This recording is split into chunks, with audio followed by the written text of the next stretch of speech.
Hello students. अब हम लोग फोकल कोड से एक स्टेप आगे बढ़ गए हैं पैराबोला में। अब सीख रहे हैं टेंजेंट क्या होता है।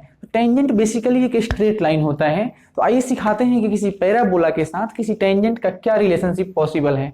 हम एक पैराबोला के लिए रिलेशनशिप सॉल्व करेंगे, बाकी सबके लिए सिमिलर करके लिखेंगे। ध्यान दीजिए, सपोज किया कि ये अपने पास एक राइट हैंडेड पैराबोला है, Y square is equal to 4ax।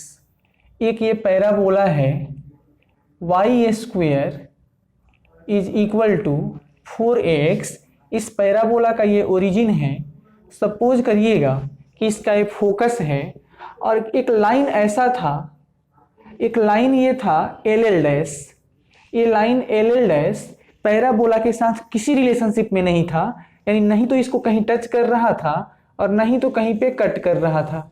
एक ये लाइन है MM डैश, एक ये लाइन है MM डैश। इस पैराबोला को सपोज करिएगा कि इस पॉइंट R पे टच कर गया, यानी ये लाइन यानी MM dash line point R पे इसका टेंजेंट बन गया। और आगे सपोज किया कि एक लाइन था NN डैश, एक ये लाइन है NN डैश। तो ये लाइन इस पैराबोला के साथ दो जगह पे यानी किसी टू डिस्टिंक्ट पॉइंट पे इंटरसेक्शन किया है। तो किस टाइम पे क्या कंडीशनशिप आपको एडॉप्ट करना होगा उसके बारे में मैं आपको सिखाने जा रहा हूं। सपोज करते हैं, लेट मन में माना कि हमारे पास जो पैराबोला S था उसका इक्वेशन है Y square equal to 4ax, और जो हमारे पास ये डिफरेंट सेट ऑफ लाइंस हैं इसका इक्वेशन मैंने मान लिया slope form of the straight line y equal to mx plus c। इस लाइंस का इक्वेशन ये है।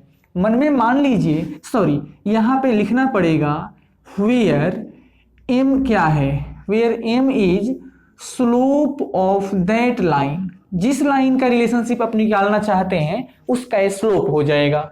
तो मैं अगर चाहता हूं, मैं अगर कहूंगा इफ, देखिए आपको मैं एक थोड़ा सा पहले लिखकर समझा देता हूं, उसके बाद सीधा सीधा डायग्राम से हर चीज क्लियर हो जाएगा। अब यहां ध्यान दीजिएगा, आप लाइन और पैराबोला का रिलेशन स्टडी कर रहे हैं। तो ये y का वैल्यू जो है, यानी ये लाइन में जो y का वैल्यू है, इस y को उठाकर यहां बैठा दीजिए। तो ये बन जाएगा mx plus c the whole square is equal to 4 time ax। अगर इसको a प्लस बी के होल स्क्वायर से आप ओपन करेंगे तो ये m square X square plus 2mcx, यानी आप x को कॉमन कर लेंगे तो 2mc माइनस 4a बन जाएगा, और ये बन जाएगा plus c square is equal to 0। a square b square मतलब ये a square plus b square plus 2ab करेंगे तो 2mcx, ये 4ax को इधर कर दिया तो ये आ गया। अब ये जो इक्वेशन मैं डब्बे के अंदर बंद कर रहा हूं यह स्लोप के फॉर्म में क्वाड्रेटिक है, यानी यह इक्वेशन m के लिए क्वाड्रेटिक इक्वेशन है। ये इक्वेशन जो आ गया यह m के लिए क्वाड्रेटिक इक्वेशन है। तो मैं एक काम आपको यहां कर सकता हूं, अगर ये इक्वेशन m के लिए क्वाड्रेटिक है m के लिए क्वाड्रेटिक है, और यहां से सुनिएगा, अगर इस इक्वेशन का डिस्क्रिमिनेंट 0 हो जाएगा, अगर इसका डिस्क्रिमिनेंट 0 हो जाएगा उस वक्त ये लाइन mm डैश को रिप्रेजेंट करेगा, उस वक्त ये लाइन mm डैश को डिफाइन करेगा, यानी equal and real root. Because ये टचिंग लाइन है, सर्कल में भी सिखाया था, तो थोड़ा सा इसको सॉल्व कर लीजिए। डिस्क्रिमिनेंट 0 का मतलब होता है बी स्क्वायर का वैल्यू 4ac के इक्वल हो जाना। बी स्क्वायर का मतलब है यहाँ 2mc माइनस 4a, इसका होल स्क्वायर किया जाए तो 4 इंटू एम स्क्वायर इंटू सी स्क्वायर बन जाना चाहिए। अगर इसको हम 2 को बाहर निकाल के 4 कर सकते हैं तो यह mc माइनस 2a का whole square is equal to 4 into M square C square. एम 4 से 4 को कटोगे और a माइनस बी का होल स्क्वायर ओपन करना चाहिए तो a square plus B square minus 4amc is equal to M square C square से दोनों साइड कैंसिल आउट हो जाएगा, तो 4a स्क्वायर का वैल्यू आ जाएगा 4am(c). 4a दोनों साइड कटोगे तो ये आ जाएगा a is equal to M C, और c is equal to called c is equal to a upon m। याद रखना ही पड़ेगा, this is called condition of tangency. This is called condition of tangency for the parabola. Condition of tangency for the parabola. आपको याद होना चाहिए, circle में भी मैंने कंडीशन ऑफ टेंजेंसी सिखाया था। सर्कल में कंडीशन ऑफ टेंजेंसी क्या होता है? सर्कल के लिए कंडीशन ऑफ टेंजेंसी क्या था? तो वहां था C square is equal to A square into 1 plus M square. Condition of tangency, circle में कंडीशन ऑफ टेंजेंसी था C square is equal to A square into 1 plus M square, where M is slope of the particular line. अब यहां ध्यान दीजिएगा, ये बात मैंने तब सिखाया कि अगर आपके पास इस क्वाड्रेटिक इक्वेशन का डिस्क्रिमिनेंट 0 हो जाएगा तो वह equal and real root provide करेगा। उस वक्त हमारा जो सिस्टम ऑफ, मतलब ये मैथमेटिकल अप्रोच मैं जो सिखा रहा हूं, ये लाइन mm' बन जाएगा, और यानी आपका सर्कल के आपका पैराबोला और आपका स्ट्रेट लाइन किसी एक पॉइंट पे टच करेंगे। तो याद रखें, अगर किसी लाइन को किसी पैराबोला के साथ टच करना है तो नेसेसरी एंड सफिशिएंट कंडीशन है कि मिक्सिंग इक्वेशन का जो डिस्क्रिमिनेंट होगा वो 0 होगा। बिल्कुल याद करके चलना पड़ेगा। उसके बाद ये कंडीशन ऑफ टेंजेंसी हर वक्त चेंज होते रहता है, यानी कि हर वक्त कहने का मतलब हर कोनिक में चेंज हो जाता है। सर्कल में C square equal to A square into 1 plus M square, आज देखिए C equal to A upon M आ गया। तो मतलब इसको याद करके अभी से चलिए। अब दूसरी बात, अगर डिस्क्रिमिनेंट 0 हो गया था तब ये लाइन mm' को डिफाइन किया।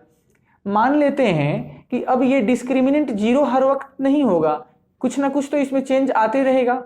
मान लीजिएगा कि आपका डिस्क्रिमिनेंट अब 0 तो नहीं है लेकिन 0 से बड़ा हो रहा है, यानी अगर हमारा डिस्क्रिमिनेंट, अगर इस क्वाड्रेटिक इक्वेशन का डिस्क्रिमिनेंट पॉजिटिव आ रहा है, इसका मतलब है कि आपका जो ये कंडीशन आएगा और आपका जो ये सिस्टम ऑफ मैथमेटिकल अप्रोच है वह लाइन NN' को डिफाइन करेगा। इस वक्त आप NN' का इक्वेशन लिख पा रहे हैं। NN' कह रहा हूं यानी कि आपका पैराबोला और आपका जो स्ट्रेट लाइन है किसी 2 different point P and Q पे इंटरसेक्शन करने जा रहे हैं। तो याद रखेंगे, जब 2 कर्व, यानी 2 कर्व कहने का मतलब एक लाइन और एक पैराबोला किसी पार्टिकुलर 2 पॉइंट पे इंटरसेक्शन कर रहे हैं, उस वक्त कंडीशन क्या है? मिक्सिंग इक्वेशन का जो डिस्क्रिमिनेंट होगा वो पॉजिटिव होना चाहिए। In that situation we find equation of the line NN'। आगे इसको और हम एक्सटेंड करके सीखेंगे थोड़ा देर बाद। सपोज किया कि अब हमारे पास डिस्क्रिमिनेंट जो था वो लेस देन 0 हो गया। इस वक्त मेरा डिस्क्रिमिनेंट लेस देन 0 आने का मतलब ये था कि आपका मैथमेटिकल अप्रोच लाइन LL' को डिफाइन किया, यानी सर्कल के साथ कोई रिलेशनशिप नहीं है, यानी आपके पैराबोला के साथ आपके लाइन का कोई रिलेशनशिप एग्जिस्ट नहीं है, वो बाहर से पास कर जाएगा। यानी कि LL' लाइन के लिए रिलेशनशिप है कि अगर डिस्क्रिमिनेंट 0 आ गया तो आपके पैराबोला और आपके सर्कल का आपस में कोई रिलेशनशिप नहीं है। तो मेनली हमसे 2 तरीके के प्रश्न एग्जाम में पूछे जाते हैं कि एक लाइन एक पैराबोला का टेंजेंट बन गया तो वहां पे कुछ फाइंड आउट करने के लिए कहा जाएगा, और कई एक बार कहा जाता है a line and parabola intersecting and 2 different points, तो इसमें कुछ ना कुछ आपको फाइंड करने के लिए कहा जाता है। ये जो तीसरी कंडीशन है एकदम लल्लू कंडीशन है, इससे कुछ होता नहीं है, वैसे लिखने के लिए है, किताब में दिया, पढ़ना चाहिए, जानना चाहिए। आगे बढ़ते हैं, हम टेंजेंट की बात सीखने जा रहे हैं। तो अब हम कहेंगे कि जब condition of tangency C upon A आ गया, दैट इज, मेरा कहने का मतलब अब ये है कि लाइन MM' डिस्क्रिमिनेंट 0 हुआ तो लाइन mm डैश बन गया, कंडीशन ऑफ टेंजेंसी आ गया, यानी mm डैश टेंजेंट बन गया, तो टेंजेंट का इक्वेशन चाहिए ना, line mm dash is tangent, line mm dash is tangent to this parabola. इस पैराबोला के लिए लाइन mm डैश अगर टेंजेंट बन गया तो उस टेंजेंट का इक्वेशन क्या था? इस टेंजेंट तो आपके पास यही था साहब, टेंजेंट था y is equal to M X plus C. तो मैं अब से कह रहा हूं, अब इसमें थोड़ा सा आप काम मेहनत कीजिएगा।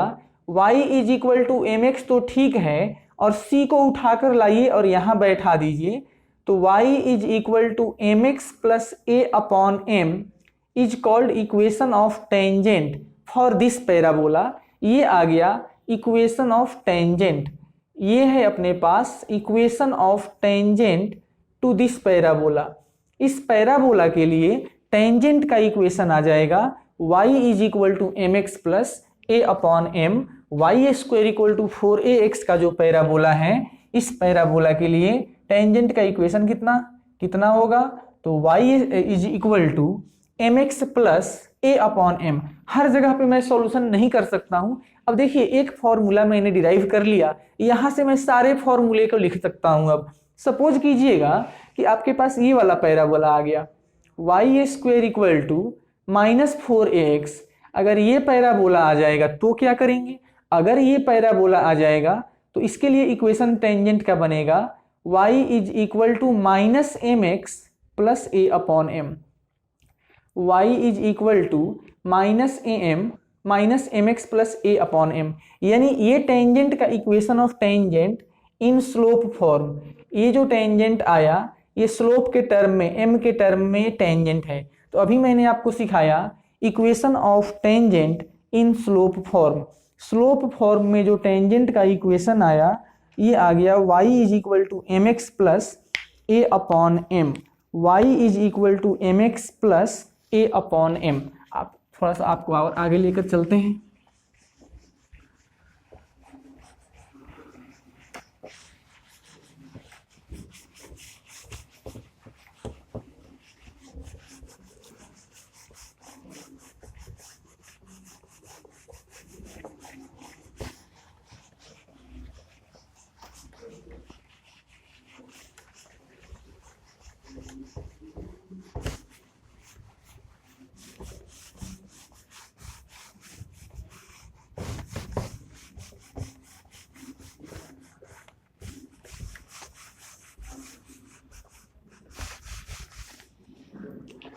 y is equal to M X plus A upon M. Condition of tangency आया c is equal to A upon M.